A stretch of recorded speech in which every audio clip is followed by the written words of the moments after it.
expectativa, né? A Câmara dos Deputados analisa nesta segunda-feira a proposta da reforma tributária. Para falar sobre esse assunto, vamos conversar agora com André Moreira, especialista em direito tributário. Muito bom dia, André. Bom dia, Marcelo, a todos os seus telespectadores. André, a gente viu na sequência aí, então, o conselhão Bernard Api, que é um dos articuladores, um economista que tem tudo a ver com essa reforma que foi elaborada, que está sendo discutida. A reunião ontem do governador Tarcísio, estive também no Rio de Janeiro, no LIDE, lá empresarial, vários governadores também, ressaltando a necessidade aí da reforma, evidentemente isso é um consenso, mas cobrando um maior tempo aí para essa discussão, porque há pontos que estão no escuro. Como é que o senhor avalia toda essa discussão e aquilo que já foi apresentado aí, que nós pudemos ter conta em relação lá no Congresso? Bom, de fato, há um assodamento no tratamento da matéria. O texto foi apresentado há menos de 10 dias, de modo que sequer houve tempo para análise adequada. Eu estive até ontem em um congresso de direito tributário na cidade de Gramado, passamos 3 dias discutindo a questão. O texto, portanto, é um texto novo, que altera profundamente o sistema tributário nacional, a maior alteração do sistema tributário desde 1965, e que foi apresentado há menos de 10 dias. Ser votado essa semana parece-me assodamento e falta de reflexão. Essa é a minha primeira constatação. A segunda constatação é a de que, muito embora todos desejemos uma melhora do sistema tributário, mudar não necessariamente melhora. Há mudanças que são para pior. De modo que a análise pormenorizada de alguns pontos da reforma leva à indicação de que há ali trechos do texto que levam a mudanças para pior.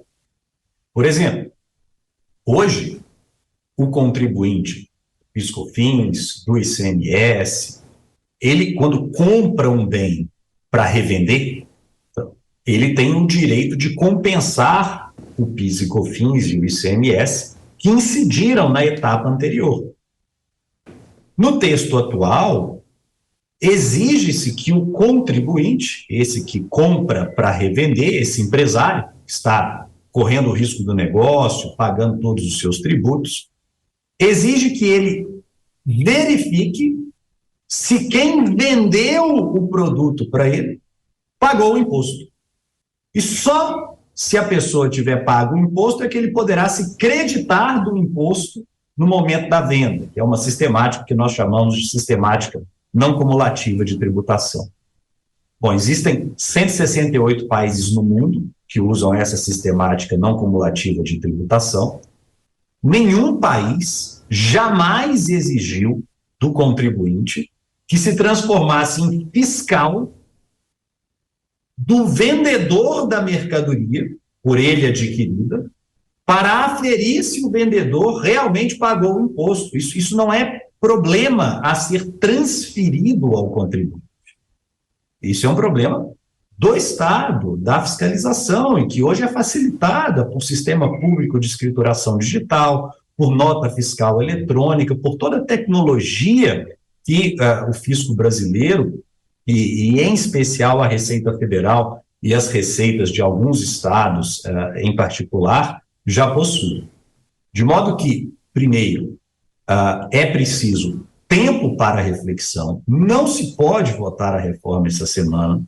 Segundo, é preciso que se melhore o texto, é preciso que se ajuste pontos que não foram aprimorados dentro da linha de que nem toda mudança é para melhor.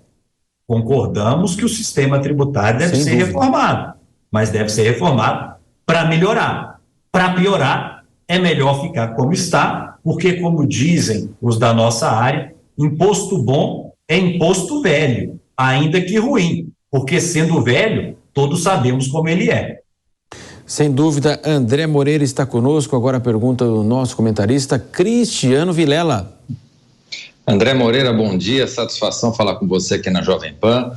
André, estamos vivendo agora esses últimos momentos aí, os governadores e prefeitos se articulando contra a proposta de criação de um comitê que vai gerenciar o IBS, envolvendo aí os tributos ICMS e ISS de competência estadual e municipal. Qual que é a sua visão sobre a criação desse conselho? Você entende que esse conselho, ele de alguma forma fere o Pacto Federativo? Ótima pergunta, porque a proposta de emenda constitucional que foi apresentada não responde a essa pergunta. Ela apenas diz, será criado um conselho. E delega a criação para a lei complementar, que será votada daqui a 180 dias.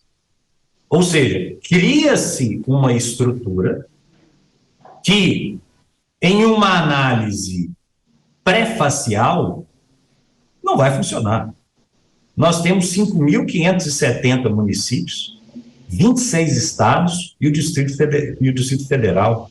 Como é possível que haja um conselho com representantes de todos esses entes deliberando e votando?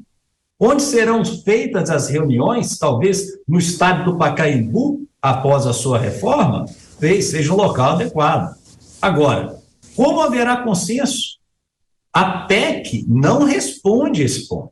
A PEC apenas diz, tudo será definido pelo Conselho, mas não diz como será o Conselho, quem serão os membros, como serão eleitos, como será feita a deliberação, deixando o problema para a lei complementar. E isso é estratégico dentro da ideia de aprovar rápido. Por quê? Porque não se resolve o problema. Apenas coloca-se a ideia e diz-se, o Conselho resolverá. Mas como colocar esse Conselho em marcha? Se cada município é autônomo, se cada estado é autônomo. E aqui reside o grande problema. Por que os governadores e prefeitos não querem? Porque não se pode adotar nenhuma medida de acordo com o texto da Constituição brasileira tendente a abolir a federação. Isso é cláusula pétrea.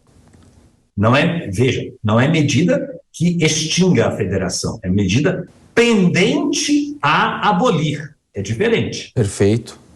Se eu retiro dos governadores e dos prefeitos o poder deliberativo sobre os seus próprios tributos, que é na prática o que o Conselho vai fazer, eu estou retirando dos governadores, especialmente deles, o poder de definir de onde vem mais de 80% da sua arrecadação, porque hoje a arrecadação dos estados deriva mais de 80% do ICMS, o restante é IPVA e o heranças e doações. Perfeito. Né? Então, a pergunta é muito boa e a resposta não existe na PEC, que exatamente por isso precisa ser debatida com mais vagar.